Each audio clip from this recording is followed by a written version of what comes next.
Hey everybody, it's Durger time. Welcome back to another episode of Total Extreme Wrestling 2016, Billy Corgan's NWA. And we are 13 days away from our next pay-per-view in the middle of January, NWA Respect and Tradition, in which we will have the finals of the championship tournament to determine the new NWA Worlds Championship champion, obviously.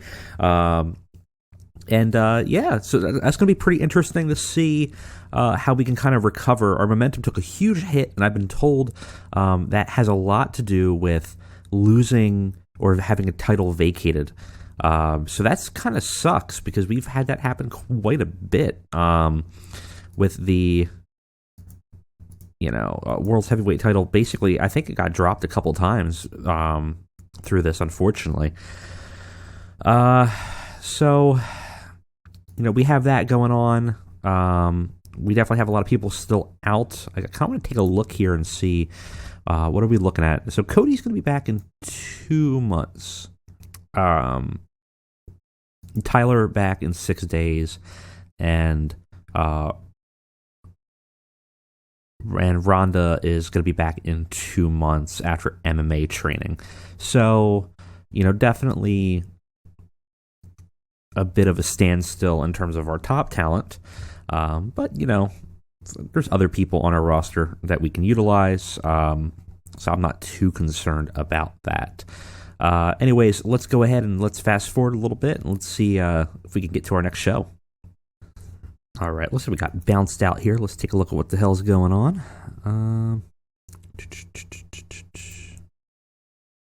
We got a new contract with Trent. All right, has been accepted, which is good. We'll complete the contract.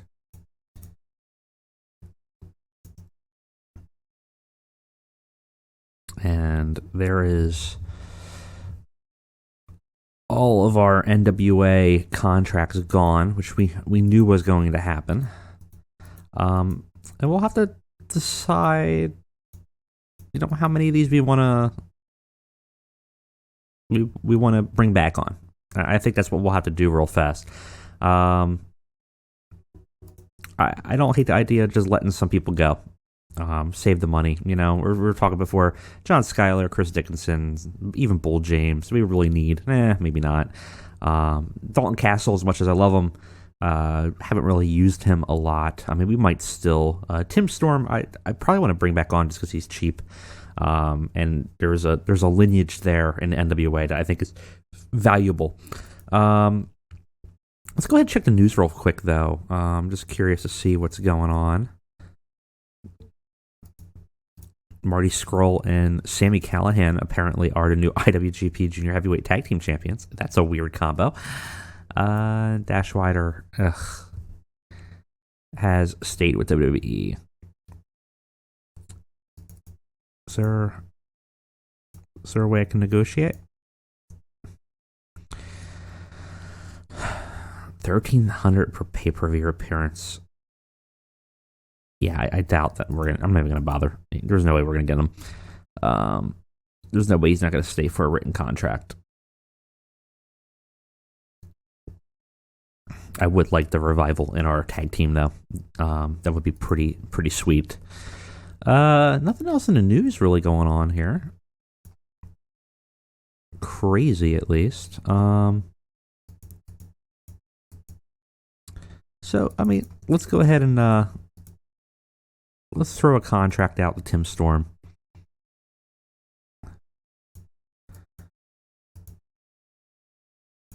We'll do like $750, give him another 1-year contract, no travel cost. $760 is fine. All right, we'll bring him back aboard for another year. It's fine.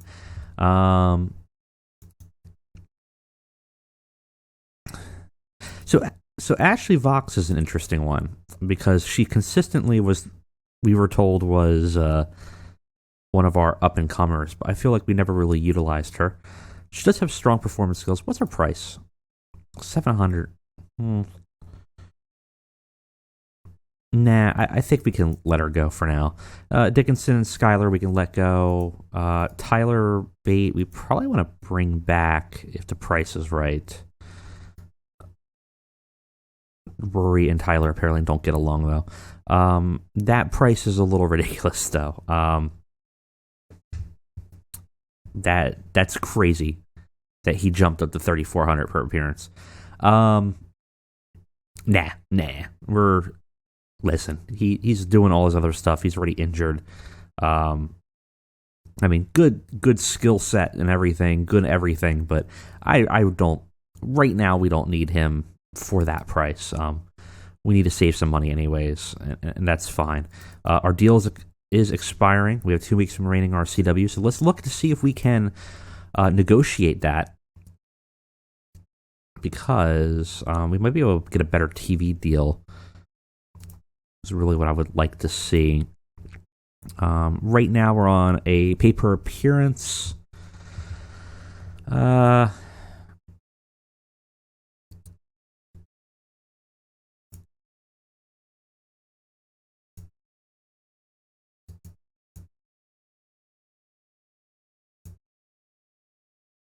we would like to extend for another year. And we're currently, I think, in on-demand. So let's see if we can get like early evening or something. Even late evening would be nice. Late night? Early eve? What time are you willing to give me? Afternoon? Okay. Afternoon's better. So that's slightly better than the on-demand for us. So we'll have an afternoon pay-per-view time slot. I don't know how the CW does pay-per-views, but that's fine. It's a medium contract. And I think what we're going to do is after our pay-per-view, I think what we're going to do is we're going to look at bringing back Starrcade for a little bit. See if we can negotiate the right price to get a TV show. I think we need a TV show to get the momentum, and we'll go back to one pay-per-view. I think we're just not gaining the momentum that we need, and that will help us lift up.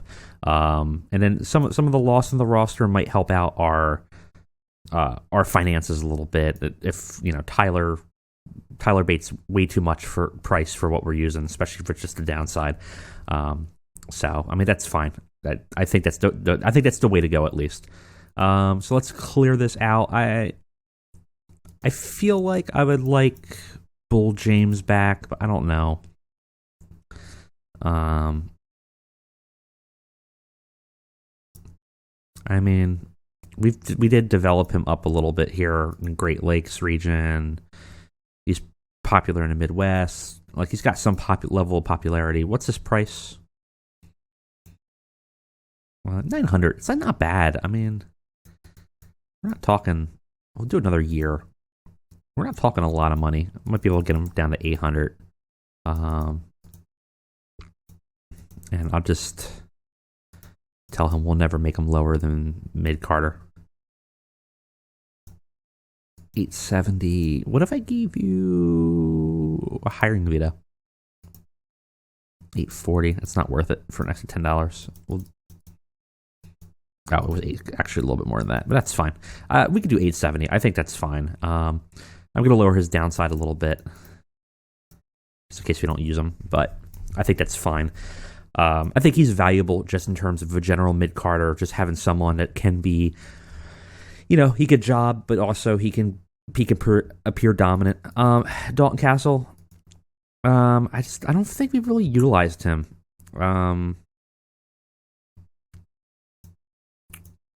Especially for the price. Well, his price wasn't horrible. We could always bring him back. I don't think, he's not going to get a exclusive contract anytime soon. I think that's fine. Dickinson, Schuyler, we can leave. Ashley Vox, we can always bring back. No big deal. Candice LeRae, we probably want to bring back.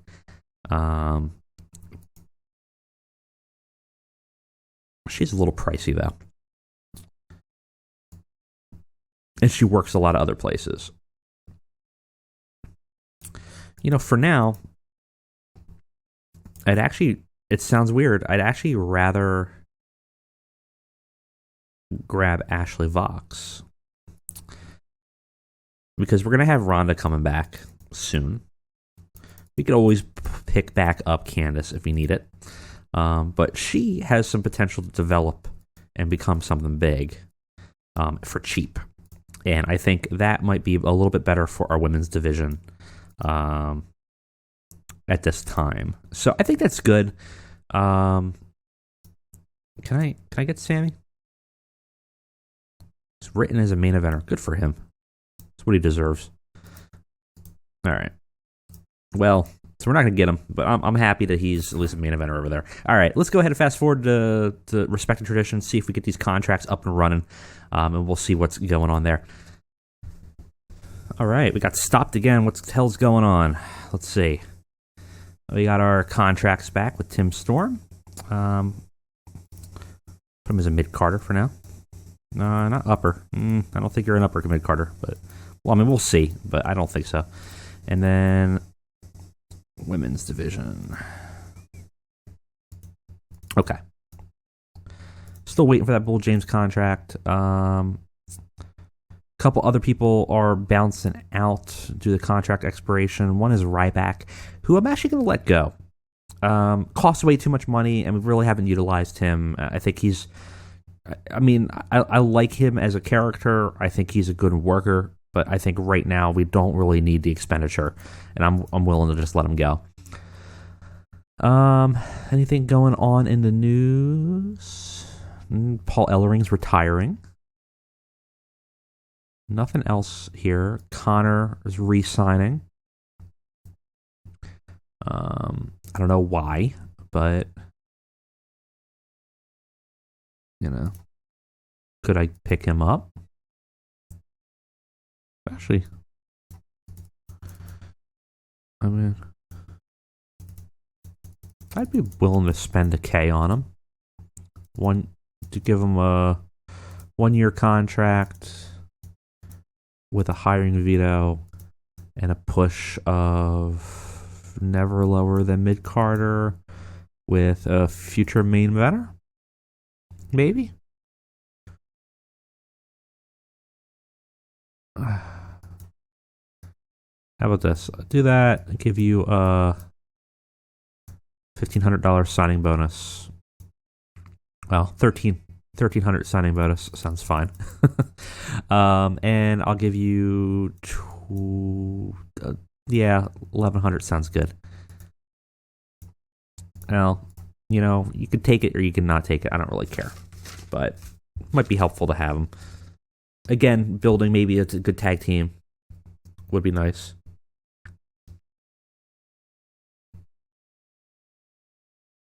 We shall see.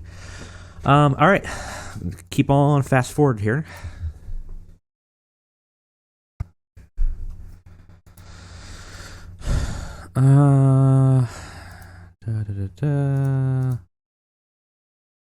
Bull James came back. We'll pop him in the mid card as a heel. Sounds good.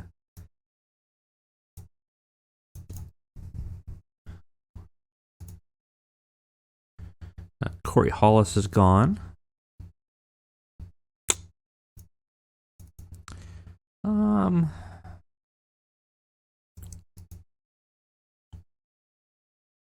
Yeah.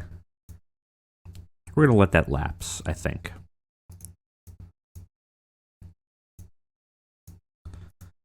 Who else is at a risk of leaving, though? That's now I'm getting a little concerned. Let's check our roster overview and check our contract details. Okay, who's expiring? Nick Aldous in 70 days, Mike Virna in 36, Simon Gotch in 36, and Hangman Paige in 30. We should probably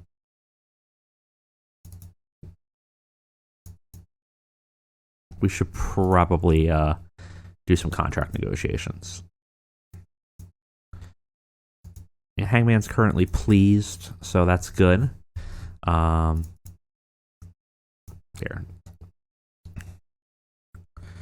He's currently doing $13.25 a show,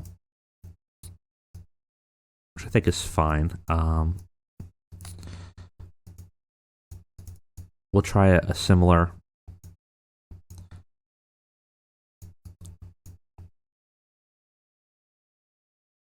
We'll give him $13.50. I'd like to give him a 3-year contract. He's going to want to get it bumped up, but I think that's fine. He's worth it. I'm also going to say you're going to be a future main eventer. Extend that deal.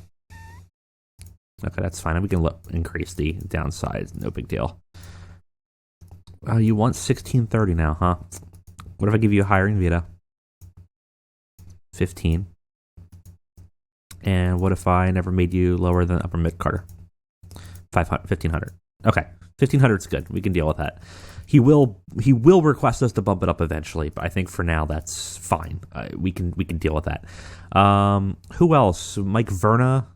Meh. I have no problem if he leaves. Really.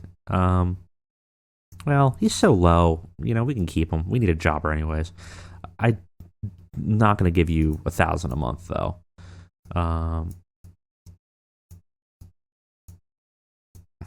I'm going to give you as low as possible because we're just really not going to utilize you that much. Okay. Another 1-year contract and be a backbone of the roster. 19.94. That's a lot of money for you, dude. Yeah, that's fine. For now, we'll do it. Aldous, we definitely want to increase. So this will be the one problem is that our negotiations had collapsed previously. So we'll have to really play it by ear and see how that works. But we should be fine. That was from that screw up in the summer with the contracts. If I need to, I might jimmy his contract behind the scenes and make it work because I don't want him to bounce. And I think, it was my screw up, so we can kind of fix it behind the scenes. It should be fine. At least long enough to renegotiate later. All right. Well, but anyways, enough of the not behind the scenes nonsense. Tonight is Respect and Tradition. So let's go ahead and book the show. People have some morale issues. Don't know why. What's wrong with everyone? I don't know. All right, let's go ahead and book our show. All right, so we will put ourselves on the CW. And I'm very curious to look at the buy rate on the afternoon versus the on-demand. I think the on-demand we've been getting 0.01, which is basically the lowest you could get. So it'd be nice to see if we can get anything higher in a new time slot. Though I don't know if we are in a new time slot yet. We'll have to take a look. 76% backstage rating is pretty good. Only one negative, which is Sammy and Chuck kind of have a thing against each other, which is fine. They can hate each other if they want. I don't really care. Let's go ahead and figure out where we're going to be. We're at 1,700 fans are expected. What's the best venue for us? Well, that thing's still floating around, huh? I mean, it is exactly 1,700. Yeah, okay.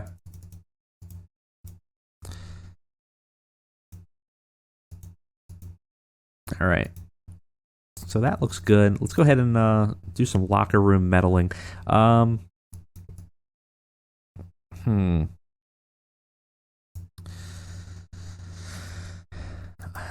this might not go well. I'm gonna try to get that relationship to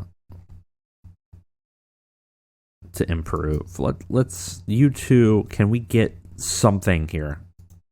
No. Okay. I'm gonna keep on working on that. To see if we can do something with it. Anyways, we have Respect and Tradition to book, of which the main event will be the winners of the finals going head-to-head to be crowned the new NWA Worlds Champion. Let's go ahead and book the show, and we'll get back and take a look at what we got. All right, and we are back. So we're keeping it lean. Longer segments, less people, still running within our margins. We needed 90 minutes to 150 minutes. We're doing 115 with 10 segments.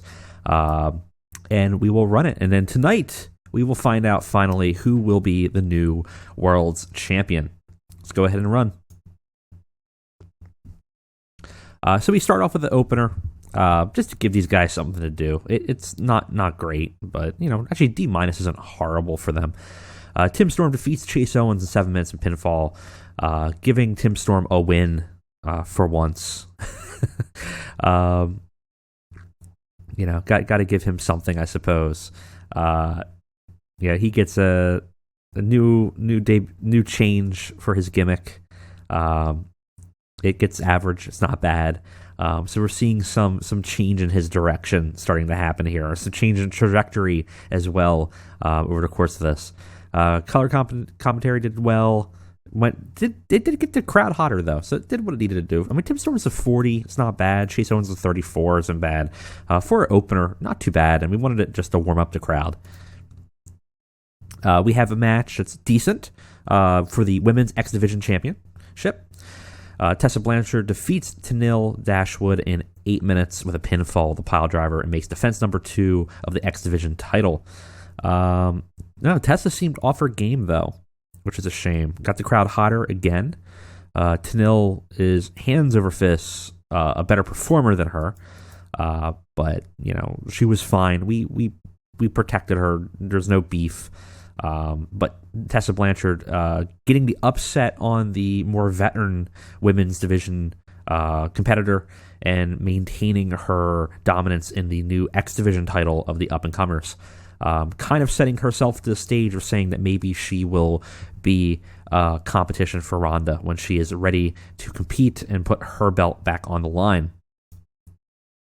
Damn good match, we're going to say, for the finals of the Worlds Championship tournament. We have Will Ospreay versus Dustin Rhodes. The winner of this will be facing the other A Block finalist, who will be fighting later tonight between Zack Ryder and Nick Aldous. And in an exceptional match, Dustin Rhodes defeats Will Ospreay in 7 minutes, a short match with a pinfall and a quick roll-up. Using Will Ospreay's momentum against him, Dustin Rhodes is able to quickly counter in the middle of a match after taking some hard hits and some fast moves, and is able to roll up Will Ospreay and sneak a win out. It was a warm-up match, which the crowd was a lot hotter than I thought they were going to be. Will Ospreay had an 82. Holy crap, dude. Dustin had a 62. C-, really good.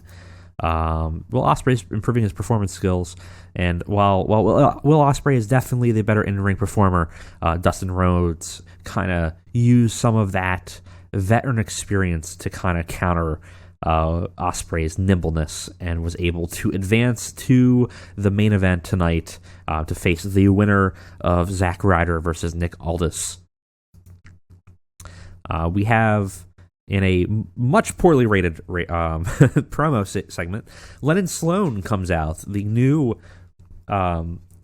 communist-driven wrestler, and he grabs a microphone and says that he will be using his former tag team champion former tag team partner as an example tonight of what he would like to see done to America.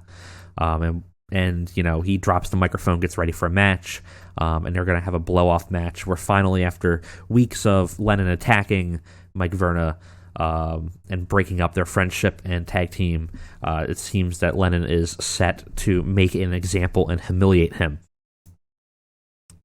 And we have our match with Mike Virna and Lenin Sloan, and it's actually a decent match. They have, which makes sense. They have good chemistry together, which is why we put them as a tag team to begin with. Lenin Sloan defeats Mike Virna in 7 minutes with a pinfall after his finishing move. They both are pretty much, tied in performance. They do a good job. A D's pretty much where we would expect these guys to be. And Mike Virna is left humiliated and defeated by the communist Lenin. So, and it actually gained some heat here. So, is it over? Well, maybe, maybe not. We will have to see on the next Championship Wrestling how Mike Virna deals with this loss. In a mid-card match, we have Adam Page versus Brian Pillman, with Pillman having to put up and defend his North American title. We know Hangman Page has attacked him recently after the loss in the tournament. And this is a pretty good match. Good heat, decent wrestling. Pillman defeats Hangman Page in 12 minutes, makes defense number 2 of the North American title. Got the crowd buzzing, which is great. Wow, I didn't expect that. Hangman Page had an in-ring performance of 59, but look at that. Brian Pillman Jr. is 54. It wasn't long ago that he started. He was only like a 30-something. So really improving quickly. Gaining heat on the story of the rise of Brian Pillman, and leaving, unfortunately, Hangman Page empty-handed and titleless. He thought he was going to be able to exert his dominance, and unfortunately came up short, and the young upstart was able to kind of catch him off guard and end up ultimately overpowering him and winning. C- is really damn good. Speaking of another really damn good match, great heat, decent wrestling for our other final match in the A block. Zack Ryder versus Nick Aldous. Nick Aldous defeats Zack Ryder in 11 minutes by submission. Zack Ryder's off his game. So is Nick Aldous. Unfortunately, Zack Ryder was at 48, Nick was at 60. Still, even being off their game, that's a damn good rating. Can't ask for much from there. They did a damn good job. And this ultimately means that Nick Aldous will be facing Dustin Rhodes for the World's Champion. Leaving, I guess, Lineage versus Legacy as the final match tonight. So, Nick Aldous, being a previous World's Heavyweight Champion, has a thirst and a hunger to reclaim it and get back to the glory, while in the same way, the legacy of the World's Championship is thrusted upon Dustin Rhodes, who eagerly hungers to take the belt of his father, and previously of his brother, and show that the Rhodes family is a force to be reckoned with within the National Wrestling Alliance. And we have a tag team ladder match between 3 tag teams: the Best Friends, Chuck Taylor and Trent Beretta, the Guerrillas of Destiny, and the Cult of Josephus. This is not a great match, though it did get the crowd buzzing. It's a little overbooked.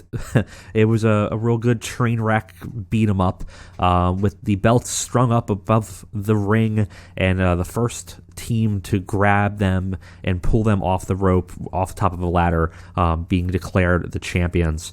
Cult of Josephus takes the win, defeating both the Best Friends and the Guerrillas of Destiny when they are able to, through some shenanigans, through some shady dealings, and it was obviously a little bit of outside interference through Icarus, are able to take the belts, rip them off of the rope, and reclaim the tag team championships. And so unfortunately for Girls of Destiny, they lose the tag team, and Cult of Josephus become a 2-time World Tag Team Championship holder.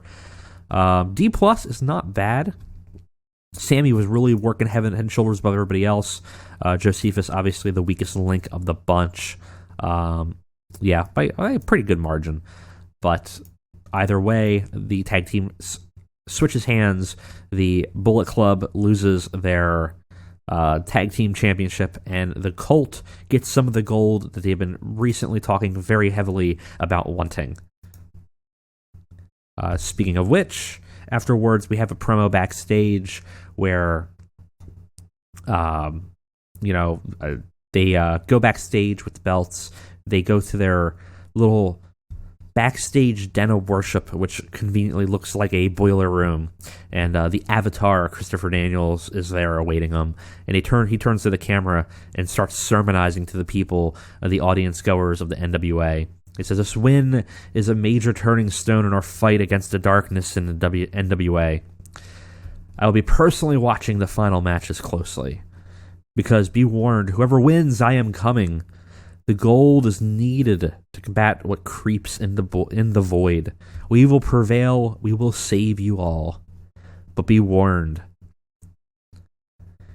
For those who do not align with us in the coming months will be burned by the fire of the light. So again, more cryptic messages, but very clear message from Christopher Daniels that whoever wins the match between Nick Aldous and Dustin Rhodes, Christopher Daniels will quickly be there to challenge and to take the World's Championship. C+, good thing. I mean, you give Christopher Daniels a microphone and he will turn it to gold. So that makes perfect sense. And Josephus Brody just looked lost in the background. Poor Josephus just gets such a beating up on this show. And we have our finals between Dustin Rhodes and Nick Aldous. It's a good match, C-, though both are visibly tiring. Actually, Dustin's the one visibly tiring at the end. Had fantastic heat and good wrestling. Dustin Rhodes defeats Nick Aldous in 19 minutes by pinfall and wins the NWA Worlds Heavyweight title. So Nick Aldous, unfortunately, not going to reclaim the 10 pounds of gold today. Dustin Rhodes' drive and desire to hold the belt that his father did has made him the new champion at the end of this tournament. Got the crowd buzzing. Dustin Rhodes now holding the gold, lifting it up. Very interesting now that all three family members have now held the belt, kind of completing the circle. D+ rating show. Not horrible. We would have kind of hoped it to be a little C- or something like that. I think it was overall a pretty good show. Some of the mid-card kind of brought us down a little bit. I kind of expected a little bit more of a higher rating from Dustin and Nick, especially when Dustin, Nick got like I think a C- out of Tim Storm in the opening volley of this tournament, so I kind of expected a little bit more there. Overall, though, 1,700 people booked out the Sudden Impact Zone that we made and sold. Very good all around. I don't think anyone... I mean, some people were off their game for a match, but not the ones that really mattered. Give everybody props. So I think that was a damn good show overall, even though the rating's a little bit lower. Just praise all around. Give them that bump.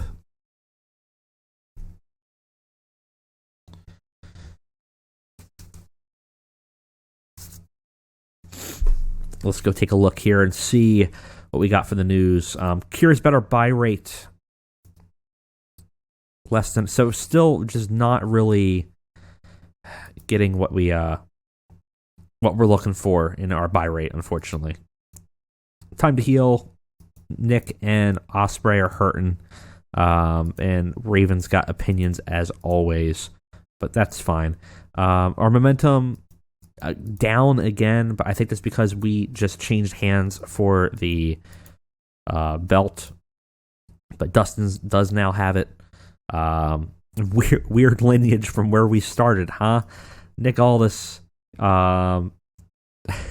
defeating it from Tim Storm, holding it several times, having Enzo Amore, of all people, taking it until Cody Rhodes takes it, Vacant taking it, and then his older brother Dustin Rhodes taking it. Very odd, very, very odd lineage from when I started booking this show, I suppose. But I think it makes sense, personally. I think having that lineage there is interesting, and then it'll be interesting to see if Dustin holds it. I mean, obviously he's going to have competition with Christopher Daniels coming up, which is very clear. He's made his ideas known, but it'll be very interesting if he holds the belt and he's still holding it when Cody comes back. How will Cody and Dustin handle that? with Cody obviously going to be getting a rematch to have his shot for the title that he never lost. How will he handle having to face his brother if his brother's still the champion? And how will his older brother have to handle that? Will that cause a rift between the two, or will it unite them more? It'll be interesting to see. But anyways, that was the tournament. I think that went pretty well. I think the show went pretty well.